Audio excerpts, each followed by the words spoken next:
हमारी आज की कहानी है गणेश जी बने भक्त के घर नौकर। एक समय की बात है, एक गांव में एक सेठ सेठानी रहा करते थे। सेठ भगवान गणेश जी का बहुत बड़ा भक्त था। वह सदैव गणेश जी की पूजा करता था। वह कोई भी काम करने से पहले कभी भी भगवान को याद करना नहीं भूलता था। गणेश जी भी उन पर बहुत प्रसन्न थे। एक बार भगवान गणेश जी रूप बदलकर उस सेठ के खेतों के पास से गुजर रहे थे। उस समय गणेश जी को भूख भी बहुत लगी थी। गणेश जी ने सोचा कि कुछ खा लेता हूँ। यह तो उसी सेठ का खेत है जो नियमित रूप से मेरी पूजा करता है।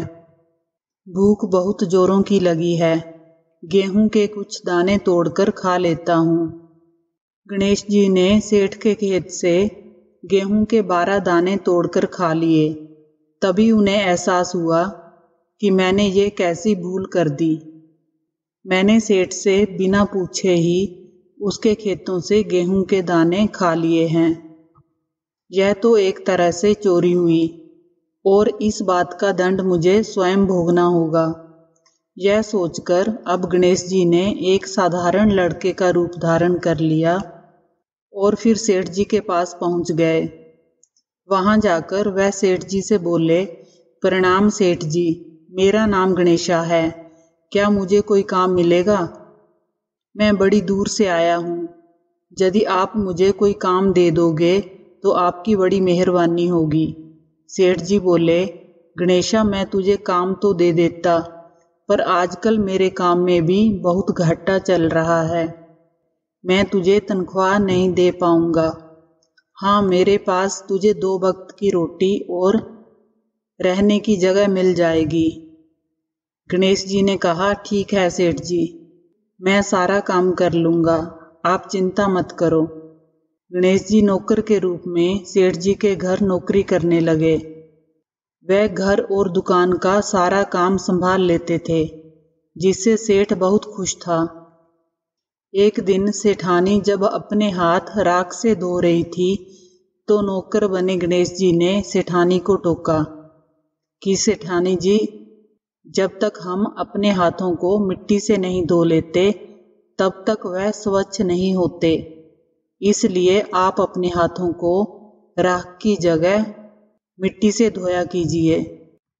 सेठानी गुस्से में बोली, तू एक नौकर होकर मुझे ये सब समझाएगा? तेरी हिम्मत कैसे हुई? मैं अभी तेरी शिकायत सेठ जी से करती हूँ।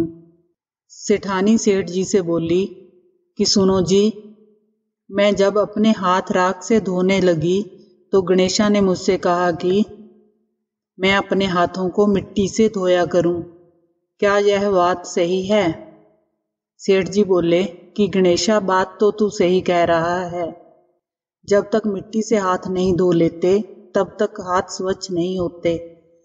वह सेठानी से बोले कि यह गणेशा तो बहुत समझदारी की बातें करता है, हमारा भला सोचता है। फिर सेठानी सेठ जी से बोली, सेठ जी, कल मुझे गंगा स्नान के लिए जाना है, क्या आप मेरे साथ चलोगे? सेठ जी बोले, कल्याणी, तुम एक काम करो, कल गणेशा के साथ ही गंगा स्नान के लिए चली जाना। मुझे दुकान पर कुछ जरूरी काम है। गणेशा ने कहा, ठीक है सेठ जी, आप चिंता मत करो, मैं सेठानी जी का पूरा ध्यान रखूंगा और अच्छे से गंगा स्नान करवा दूंगा। अगली सुबह सेठानी जी गणेशा के साथ गंगा घाट पहुंचती है। सेठानी गंगा के किनारे पर ही बैठकर स्नान कर रही थी। गणेश जी ने यह देखा तो वह वहां गए और सेठानी जी को बीच गंगा में डुबकी लगवाकर वापस किनारे पर ले आए। सेठानी जी बहुत गुस्सा हो गई। उन्होंने गणेशा से कहा, गणेशा, ये तुमने क्या किया?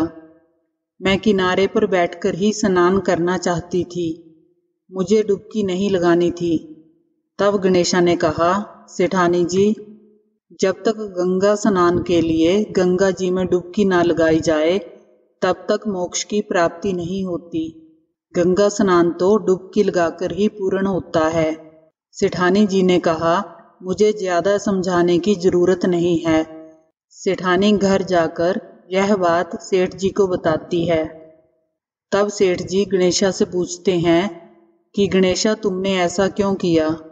गणेशा ने कहा, सेठ जी, जब तक हम गंगा में डुबकी नहीं लगा लेते तब तक गंगा स्नान पूर्ण नहीं होता। मैं सही कह रहा हूं ना? और किनारे पर बैठकर गंगा स्नान करने का क्या फायदा? सेठ जी बोले, यह गणेशा तो बड़ी बुद्धिमानी की बातें करता है, हमारे बारे में कितना अच्छा सोचता है। इस तरह गणेशा अब सारे काम करने लगा था। ऐसे ही दिन बीत रहे थे। गणेशा के आ जाने से अब सेठ जी का व्यापार भी अच्छा हो चला था। एक दिन सेठ जी ने अपने घर में पूजा का आयोजन किया और गणेशा से सेठानी जी को बुलाने के लिए कहा। उन्होंने कहा कि गणेशा, जाओ और सेठानी जी को पूजा के लिए बुला लाओ, पूजा का समय हो रहा है। गणेशा ने कहा, ठीक है सेठ जी, मैं अभी सेठानी जी को बुलाकर लाता हूँ। गणेशा सेठानी जी को बुलाने चला जाता है। वह देखता है कि सेठानी जी ने पूजा के लिए काली साड़ी पहन रखी है। वह सेठानी जी से कहता है कि आपने ये काली साड़ी क्यों पहनी है? आप पूजा में काली साड़ी ना पहनकर लाल रंग की साड़ी पहन लो। पूजा में लाल रंग शुभ माना जाता है। सेठानी बोली, मैं काली साड़ी ही पहनूंगी। मैं कपड़े बदल चुकी हूँ, अब मैं दोबारा तैयार नहीं हो सकती। और तुम मुझे इस तरह से उपदेश देने वाले होते कौन हो? मैं अभी जाकर सेठ जी से तुम्हारी शिकायत करती हूँ। वह जाकर सारी बात सेठ जी को बता देती है। सेठ जी सारी बात सुनते हैं और कहते हैं, यह बातें हमें याद नहीं रहती। गणेशा ठीक ही कह रहा है। पूजा कार्यों में लाल रंग शुभ माना जाता है। एक काम करो, तुम लाल रंग की साड़ी पहन आओ। सेठ जी सोचने लगे कि गणेशा तो हमेशा हमारी अच्छाई के बारे में ही सोचता है, वरना कौन आजकल किसी की भलाई के बारे में सोचता है। उस दिन सेठ जी ने अपने घर में गणेश पूजन का आयोजन किया हुआ था। तब गणेशा मूर्ति के स्थान पर बैठ जाता है। यह देखकर सेठ जी को गुस्सा आ जाता है। वह कहते हैं, गणेशा, ये कहाँ की समझदारी है? मैं तो समझता था कि तुम बहुत समझदार हो, बड़ी बड़ी ज्ञान की बातें करते हो, और आज खुद ही अज्ञानी बनकर उस स्थान पर बैठ गए हो जो गणेश जी की मूर्ति का स्थान है। गणेशा बोला, अच्छा, फिर तो मैं बिल्कुल सही स्थान पर बैठा हूँ। देखते ही देखते गणेशा भगवान गणेश जी के रूप में आ जाते हैं। यह देखकर सेठ आश्चर्यचकित रह जाता है और कहता है कि प्रभु, आप एक नौकर के रूप में? हमसे बहुत बड़ी भूल हो गई है प्रभु, हम आपको पहचान नहीं पाए, हमें क्षमा कर दो भगवान। सेठानी बोली, प्रभु, मैंने आपको नौकर समझकर ना जाने कितना कुछ कह दिया, मुझे क्षमा कर दो। भगवान गणेश बोले, तुम दोनों व्यर्थ ही परेशान हो रहे हो। मैं तो स्वयं आपके घर में नौकर बनकर आया था। मैंने तुम्हारे खेत से गेहूं के 12 दाने चुरा कर खा लिए थे, इसलिए मैं उसी का ऋण चुकाने के लिए तुम्हारे घर में नौकर बनकर आया था। मेरा आशीर्वाद हमेशा तुम पर बना रहेगा।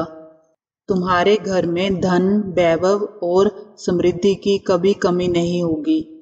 तुम इस लोक के सुखों को भोगकर अंत में स्वर्ग को प्राप्त करोगे। इतना कहकर भगवान गणेश जी अंतर्ध्यान हो गए। उस दिन से सेठ सेठानी के घर में खुशियों के भंडार भर गए। आपको ये कहानी अच्छी लगी हो तो वीडियो को लाइक करें, चैनल को सब्सक्राइब करें। कहानी को अंत तक सुनने के लिए आपका धन्यवाद।